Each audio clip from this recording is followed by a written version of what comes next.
સુરતમાં એક સોફ્ટવેર એન્જિનિયરે પોતાના જ શરીર ઉપર ચપ્પુના ઘા મારી ચોથા માળેથી ઝંપલાવી મોતને વાલું કર્યું છે. વેસુની હોટલ એલિગન્ટ ઇનમાં પોતાના જ શરીર ઉપર ચપ્પુના ઘા માર્યા બાદ ચોથા માળેથી ઝંપલાવી મોત વાલું કરનાર મૂળ ઊંઝાના સોફ્ટવેર એન્જિનિયરની મળી આવેલી સુસાઇડ નોટમાં જીવન જીવવું અઘરું છે. આનંદ નથી આવતો. નાની નાની વાતોમાં દુઃખી થઈ જાઉં છું તેવો ઉલ્લેખ પત્ની સહિતના પરિવારને ઉદ્દેશીને કર્યો છે.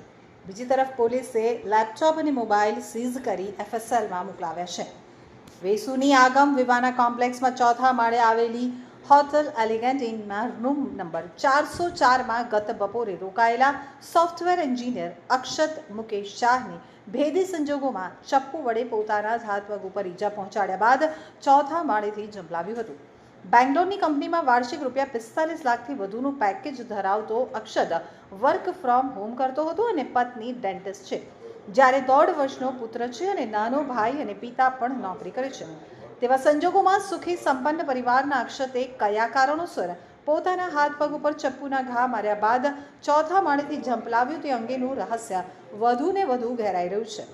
જોકે અક્ષતે આપઘાત પૂર્વે લખેલી સુસાઇડ નોટ મળી આવી હતી, જેમાં પત્ની, ભાઈ અને મા બાપને ઉદ્દેશીને લખ્યું હતું કે જીવન જીવવું અઘરું છે, આનંદ નથી આવતો, નાની નાની વાતમાં દુઃખી થઈ જાઉં છું, મારા આપઘાત પાછળ કોઈ જવાબદાર નથી, માત્ર ને માત્ર હું પોતે જ જવાબદાર છું, હું તમને ડિઝર્વ કરતો નથી.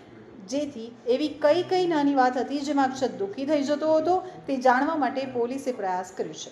તો બીજી તરફ અક્ષતે આપઘાતનું પગલું ભરતા પહેલાં જે કંપનીમાં નોકરી કરતો હતો તે કંપનીમાં મેલ કર્યો હતો કે મારી પત્નીને જાણ કરી દેજો કે હું હોટલ એલિગન્ટ ઇનમાં છું. પોલીસે અક્ષતના ભેદી સંજોગોમાં આપઘાતના પ્રકરણમાં લેપટોપ અને મોબાઈલ ફોન સીઝ કર્યો છે, જેમાંથી કંઈ પણ ડિલીટ થયું છે કે નહીં વગેરે બાબતોની તપાસ માટે એફએસએલમાં મોકલવામાં આવે છે. ઉપરાંત તેના સીડીઆર, આઈપીડીઆર વગેરેની માહિતી મેળવી તેનો પણ અભ્યાસ કરવામાં આવશે. आगम विवियाना एक कॉम्प्लेक्स है, वहाँ पे एलिगेंट इन करके होटल चलता है जो 4th फ्लोर पे होटल है.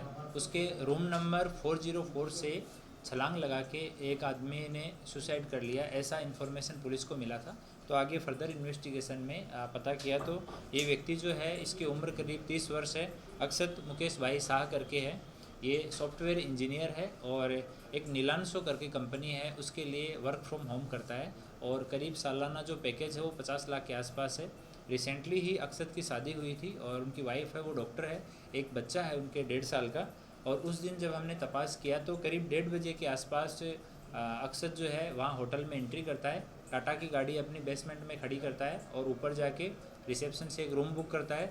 रूम बुक करके रूम देख के आता है और फिर होटल में चला जाता है और करीब 5 बजे के आसपास में वहाँ से ये जंप करता है.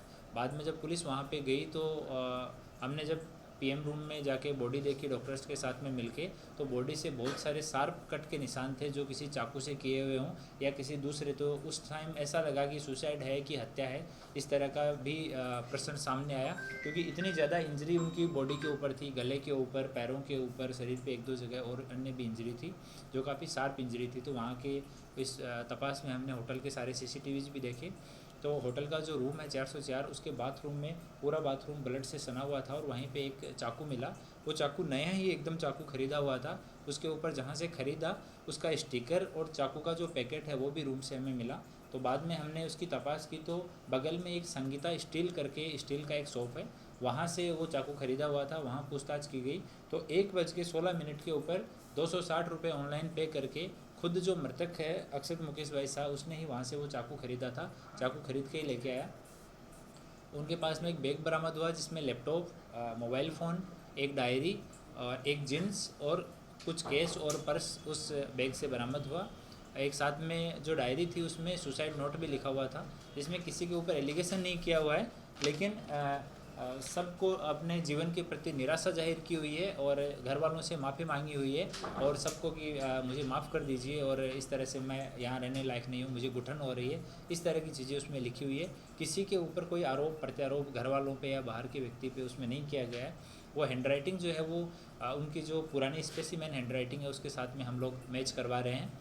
इससे पहले उन्होंने करीब 5 बजे अपनी कंपनी को एक मेल भी किया, नीलांशो जो कंपनी है CEO, उनको एक मेल किया. उस मेल में लिखा हुआ था कि कृपया करके मेरी वाइफ जिनका नाम ये है, मोबाइल नंबर ये है, उनको आप इन्फॉर्म कर दीजिए कि मैं ये होटल के रूम नंबर 404 में हूँ, थैंक्स एंड सॉरी इतना कह के एक मेल किया हुआ था। तो इमीडिएटली कंपनी वालों ने उनकी धर्मपत्नी को इन्फॉर्म किया।